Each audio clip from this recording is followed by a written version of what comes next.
Now what I want to do is I want to show you guys the difference of what happens when you attach a file from the Google Drive. So we're going to do the exact same thing, and we're going to go to Create Assessment, and we're going to say To View, and then this time we're going to say Drive, because we're just adding it from our drive. So I'm going to come over here, I'm going to click on Google Drive, and I'm going to navigate to my teaching folder, my courses, because I've saved this where I want it to be saved, middle school, and I'm going to come to grade 8, and then over here I've just created this folder, Understanding Assignments, and I want to select the Google Drive that says Can View. Here's what happens when you attach something from Google Drive. When you say students can view, students will only be able to view this document. They will not be able to make any changes to the document. If you say students can edit, what this is going to do is all the students in this class are going to be editing the same document. So any changes that student A makes, student B is going to see. If student A deletes something that student B wrote, it's going to be deleted. So this is really great for a class discussion or a joint story writing project as an entire class. But just remember, we're all going to be editing on the same document. Make a copy for each student. This is when each student will be allowed to edit their own Google Doc, and only you and the student will have access to it. And I'll show you what these things look like as we go through it. So I'm going to click the Can View, and I'm going to hit Assign. So now let's come over and have a look and see what that looks like in our drive. And now you'll notice that unlike before when we did the To View, there's nothing that's been added to our drive folder. And that's because the Google document is already stored in courses. Middle school, grade 8, Understanding Assignments. We don't want Google Classroom to create a duplicate copy for us, so that then if I go to if it was in here and I made some changes here, later on when I wanted to add the most up-to-date one for grade 8B, say, I would now have to come into grade 8A to get it. So that's why it stays housed in the original location. So if we come and have a look at it from the student side of things, the student can now open this document, and we'll have a look and see what it looks like from the student's point of view. Right? So this is a view-only document. Even if the student tried, they wouldn't be able to type anything. Right? And it's just letting them know that they can only view it. They can request access for it, but they're not going to be able to make any immediate changes. They could, however, add a copy to their drive, and they could save it there, but again, it's now copied over to their folder, so if you make any changes to this document and they've made a copy of it, they will not see those changes. But just like before, when the student marks as done, regardless of whether they've attached something or not, we will now see a folder over it that says To View Drive. So again, if the student had to attach something, they would see it here. Now, if it's just a physical thing and the students aren't actually turning anything into you could go ahead and delete this folder if you wanted to. Alright, so let's go ahead and have a look at what happens when we allow students to edit. So we're going to say To Edit Drive, and we're going to attach it from the drive. Again, I'm navigating to the place that I have it housed in my Google Drive so I can access it for any class I want. We're going to say Can Edit, and I want to make sure to change the permissions over here, and I'm going to go ahead and hit Assign.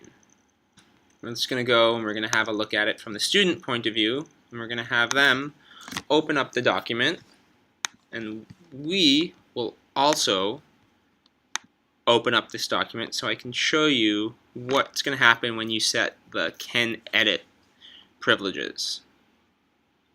So now the student has a document open, and they can say, "Hello, how is everyone?" If we go back over here, now if I was to go through and change and delete that, you'll see that it changes over here as well. So again, you have to be really careful if you set the permissions to can edit. Just know that everyone will be able to make changes to that document. And even once I close out of it, it's automatically saved it for me. So if the student now says mark as done, we come back over to our class folder, and it's now created the file for me, and it says can edit, but you'll notice that it's still empty.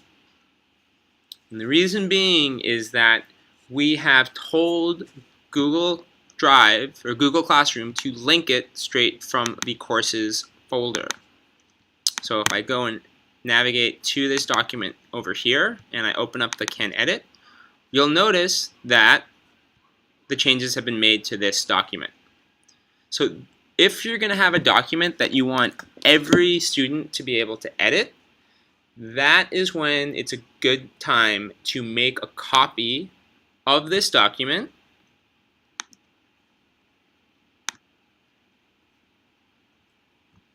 and I'm going to rename it by right-clicking, and I'm going to say can edit because I want the name of the document, and then I'm going to say grade 8A. Right? And then I'm going to right-click, and I'm going to say move to, because I want this to be inside that classroom folder. So now, I'm just going to put it in the classroom. Right, so that's moved out of there. So now that document is over here. So then I'd have one for grade 8A, grade 8B, and grade 8C. And then to stay organized, I can move it into here. So if you're giving the class the permission to edit the entire document, you're going to want to make sure that you have a different one for grade 8A, grade 8B, and grade 8C, because if you just have a single one and you share that one file to all three sections will be editing that one document. So that is when you want to go ahead and make a copy of the assignment and put it into your classroom. Alright, so the last thing that we're going to take a look at is what happens when each student gets a copy of it. So assignment, and we're going to say make copy. We're going to attach it from the drive, again by going to course, middle school, grade 8, understanding, get copy. I'm going to hit add. I want to make sure that I change the permissions here to make a copy for each student.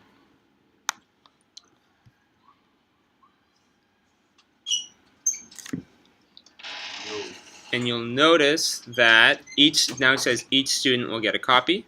So I'm going to come up here to the drive, and you'll notice that it says make copy. And you'll notice that it says make copy, just like it says over here. And when I open this up, again, it's empty, and it will remain empty until the student opens the file. The only time it will be added to this folder here for you is once the student clicks on and opens to view the file. And now we'll see over here, get copy, Tobias Hallwood. So any changes that, or anything that Tobias Hallwood types over here, I will also see over here. So this is a great way for us to do editing or provide feedback. So I know that the assignment option can be a little bit confusing, but once you get the hang of it, it is a great way to make your class paperless and to simplify things. Now you do not have to worry about giving student edit privileges or make copies for them if they're not going to be turning in things online. If you're just creating the assignment so that they have a due date. Now remember, you have to make an assignment in order to provide them with a due date. So if it's a test, you're just going to go on, you're going to make an assignment, You don't need to attach anything. You just want them to have a due date so it's on the calendar. You don't have to worry about setting any of the view privileges. Again, if you have any questions, please let me know. I am here to help. Thank you so much.